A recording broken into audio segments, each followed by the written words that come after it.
Hello friends, मैं हूं अजीज। आप देख रहे हैं मूवी स्टॉक चैनल, जिस पर आज मैं रिव्यू करने वाला हूं काफी क्विकली द चोजन वन को, जिस पर नेटफ्लिक्स ने इसी सेम नाम की एक ब्राजीलियन सीरीज भी बनाई थी। आई थिंक 2 सीजन आए थे, उसके बाद का पता नहीं क्योंकि मैंने उस सीरीज को देख नहीं रखा। लेकिन इसके अलावा नेटफ्लिक्स वालों की तरफ से मसाया नाम की एक सीरीज भी आई थी, जिसकी कंट्रोवर्सी के बाद उसके पहले सीजन को ही रिलीज कर कैंसिल कर दिया गया। तो इस बार इस चोजन वन की कहानी भी कुछ उसी तरीके की है, जिसके अगर जॉनर को डिफाइन किया जाए तो ये कमिंग एज, एडवेंचर, एक्शन अगर काउंट कर लो तो निकल कर आएगा। लेकिन ज्यादातर तो इस शो का फोकस रिलीजियस एलिमेंट पर काफी ज्यादा रहता है, जिसकी एडेप्टेशन की गई है अमेरिकन गॉड्स की ग्राफिक नॉवेल से, जो कि फ्रैंक मिलर ने लिखी थी। और ज्यादा गेस करने की जरूरत नहीं, क्योंकि मैंने वो ग्राफिक नॉवेल पढ़ रखी है, यानी कि मुझे पता है कि इस शो के आगे पीछे ऊपर नीचे कुछ भी क्या होने वाला है, खास करके इसकी मिस्ट्री से रिलेटेड, जिसमें अगर आपने इसका ट्रेलर देखा है तो पहले उन सारी की सारी चीजों को क्लियर कर देते हैं कि जैसे कि ये शो आप अपनी फैमिली के साथ बैठ करके देख सकते हो, अगर आप बच्चों के किसको स्क्रीन पर देख सकते हो तो। इसके अलावा एक छोटा सा, वो कहते हैं ना, कपड़े उतारने वाला सीन भी आता है बच्चों के बीच। तो घबराना मत, दिखाया कुछ नहीं गया, लेकिन फिर भी इस तरीके के कुछ मोमेंट्स है इस शो में जिनसे अगर आप कंफर्टेबल हो तो ही इस शो को फैमिली के साथ बैठ करके देखना, वरना अकेले देख लो, समझ जाओ। बाकी आगे बढ़े तो इस शो के टोटल 6 एपिसोड्स है और हर एक एपिसोड्स की लेंथ 40 से 45 मिनट, वो भी मैक्स टू मैक्स है, जो कि शायद से आपका 3-3.5 घंटा ले लेता है। बाकी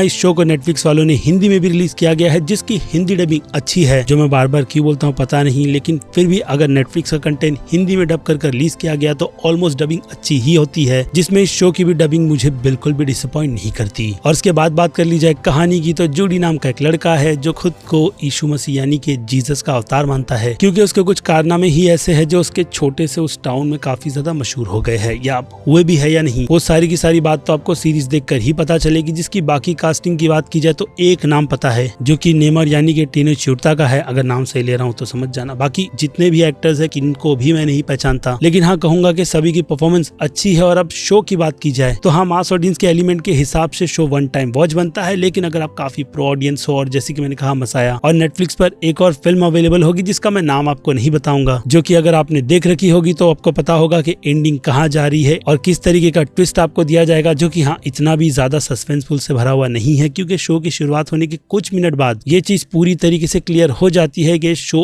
असल मायने में अपना टर्न एंड में कहां पर लेगा। हालांकि मैंने नॉवेल पढ़ रखी है, सॉरी ग्राफिक नॉवेल कहूंगा, तो उस हिसाब से भी मुझे पता था कि एंड इसी तरीके का होगा। तो अब अगर उस ग्राफिक नॉवेल की कंपैरिजन में इस शो की बात की जाए तो नॉवेल में बिल्कुल भी डिटेलिंग्स नहीं है, यानी खास करके जोडी की इस पार्ट की कहानी को लेकर के, जिसमें नेटफ्लिक्स वाले ने हर बार की तरह अपने माल मसालों को भी डाला है, खास करके जोडी के जो कई सारे दोस्त हैं। तो उनमें ग्राफिक नॉवेल में सिर्फ और सिर्फ एग्दा का कैरेक्टर ही काफी ज्यादा फोकस किया गया था। बाकी के दोस्त जैसे कि मैंने कहा बिल्कुल भी काम के नहीं थे, वो बस जोडी की फेम को देख करके उसके साथ चिपके हुए थे। लेकिन नेटफ्लिक्स वालों ने यहाँ पर अपने एलिमेंट को डालते हुए 2 फादरी के कैरेक्टर को भी रखा है, एक टीचर है, दूसरा फादरी, जिनमें से ग्राफिक नॉवेल में वो कैरेक्टर फादरी से बहुत ज्यादा खुद को कनेक्ट करता है, जिनका नाम शायद से हिपोटो ऐसे ही कुछ था। लेकिन सीरीज में उन्हें साइड लाइन करते हुए ये कहते हैं ना, पूरी की पूरी लाइमलाइट एक ट्रांस के कैरेक्टर को दे दी गई, यानी कि एल्विस के कैरेक्टर को, जिसका लेना देना दूसरे फादरी यानी कि उस प्रीचर से है शायद, जिसका नाम मुझे नहीं पता। और फिर से बता दूं कि शो में कई सारे लोगों का नाम मुझे बिल्कुल भी प्रोनाउंस करने नहीं आता और मुझे याद भी नहीं है, इसलिए मैं कभी फादरी तो कभी माँ कभी ये इन सभी की बात करूंगा, क्योंकि इन सब के अलावा शो का पूरा फोकस दोस्त, बच्चे, उनकी बॉन्डिंग और लाइफ में क्या कुछ चल रहा है उसी पर फोकस करती है। और इसी मामले में ये शो वो जो काफी सारी बचकानी चीजें करता है उसमें पूरी तरीके से मार खा जाता है, क्योंकि बिलीव्स को लेकर के लोगों की आस्था पता है, अगर आप उन्हें बिलीव दिला दो तो वो किस पर भी बिलीव कर लेते हैं। लेकिन इस लेवल पर बेवकूफ बनाना यार कहीं पर बिल्कुल भी कन्विंसिंग नहीं लगता। लेकिन अगर देखा जाए तो साल 1999 का था जिस टाइम पर ऐसी चीजें, लेकिन फिर भी इस लेवल पर तो बिलीव करना थोड़ा मुश्किल बनता है, खास करके शुरुआती पोर्शन में, जिसके बाद अगर वो बिलीव लोगों के सर चढ़कर बोलने लगा तो लोग बिल्कुल भी पीछे नहीं हटते, चाहे आप उनसे कुछ भी कह लो। लेकिन जबकि मैंने ग्राफिक नॉवेल पढ़ रखी है तो उस एंगल से अगर देखा जाए तो यहाँ पर कुछ स्टोरी को जो चेंज किया गया है, कुछ एलिमेंट यानी कि कुछ कैरेक्टर्स को इंक्लूड कर अगेन वो फादरी वाले एंगल की ही बात करें तो कॉमिक बुक में उनकी आस्था जूडी की तरफ बिल्कुल भी कन्विंस नहीं होती, खास करके उनके कुत्ते से रिलेटेड कुछ ऐसा करता है जिसके बाद उन फादरी का बिलीव भी जूडी पर पूरी तरीके से कायम हो जाता है। और उसके बाद फ्यूचर में इन दोनों को लेकर के क्या होता है उसकी स्टोरी तो आगे ही पता चलती है। लेकिन अभी के लिए तो यहाँ पर मिस्ट्री को पूरी तरीके से बिल्ड करते हुए लोगों को पूरी के पूरे सस्पेंस के साथ छोड़ा गया है, यही बताते हुए कि सपोर्ट करो वरना सीजन 2 बिल्कुल भी नहीं मिलेगा। तो मुझे लगता है उस हिसाब से जैसे स्टोरी आगे बढ़ रही है एक बार का सपोर्ट तो बनता ही है, जिसमें अब देखना इंटरेस्टिंग ये होगा कि सीजन 2 जो कि जूडी की कहानी नहीं होगी बल्कि किसी और की ही कहानी पर फोकस करेगी तो उसे कैसे दिखाया जाता है, क्योंकि उसके बाद सीधे पे ऑफ निकल कर आता है, यानी वॉल्यूम 3 में सीधे इस ग्राफिक नॉवेल का एंड, जिस जिसकी मैं अभी से ही कहूंगा कि उम्मीद ज्यादा बढ़ाकर नहीं रखना।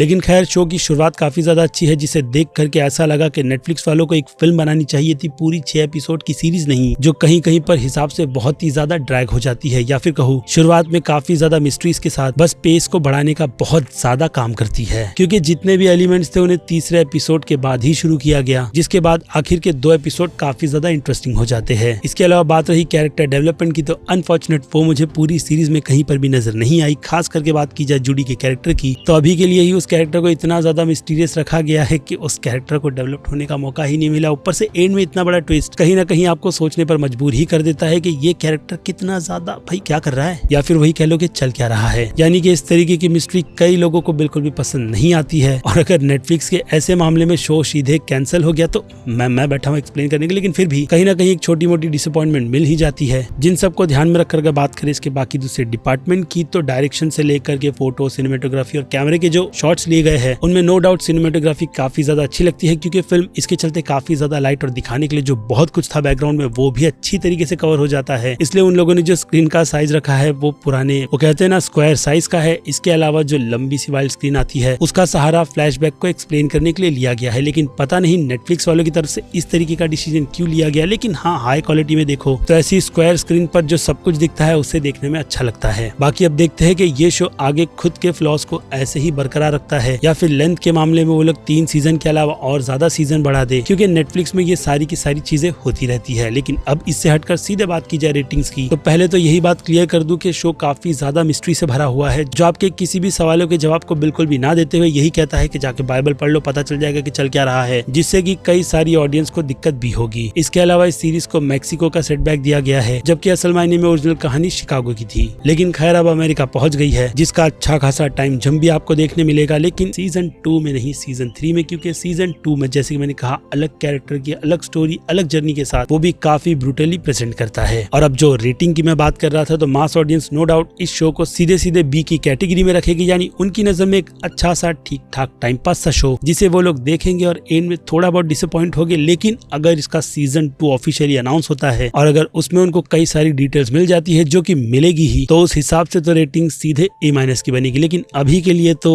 आधी एंडिंग, आने वाला फ्यूचर बिल्कुल भी ना एक्सप्लोर करते हुए ऐसे ही देख लो, अगर कुछ करने और देखने के लिए नहीं है, वरना सीजन 2 का वेट कर लो, उसके बाद सीजन 1 देखना, तभी ही ज्यादा बेटर रहेगा। और फिर बात रही क्रिटिक्स की, तो क्रिटिक्स की राय इस शो को लेकर के बिल्कुल भी अच्छी नहीं है, क्योंकि जैसे कि मैंने कहा बच्चों के एंगल, उनकी बॉन्डिंग, इन सारी की सारी चीजों को सीरीज में बिल्कुल भी अच्छे से एक्सप्लोर नहीं किया गया। ऊपर से इतनी बड़ी मिस्ट्री का जो बोझ उन पर डाला गया है, तो उसे ध्यान में रखकर क्रिटिक्स इस शो को सीधे सीधे C+ की कैटेगरी में रखेंगे, जिनसे बिल्कुल भी ना एग्री करते हुए मैं शो को उतना तो नहीं लेकिन B- की कैटेगरी में रखूंगा। यानी अब देखना ना देखना आप पर डिपेंड करता है। मैंने अपने ओपिनियन में बस इस शो को ठीक ठाक सा ही कहा है, वो भी B- की रेटिंग के साथ। बाकी कमेंट करो, डिस्कशन करते हैं, और अगर सस्पेंस से रिलेटेड कुछ जानना है तो लाइव का सेक्शन भी संडे से लेकर के फ्राइडे भी होता है, जहाँ पर इस पर हम अच्छी खासी बातचीत कर सकते हैं। बाकी अब फिर क्या वक्त है वीडियो को यहीं पर दी एंड करने का। मैं हूँ Aziz, movie stock channel like share और सब्सक्राइब भूलना मत। मिलूंगा जल्दी दूसरी किसी वीडियो में। Till then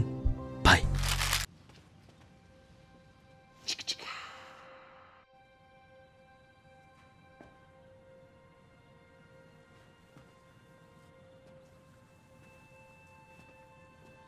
You're still here. It's over. Go home.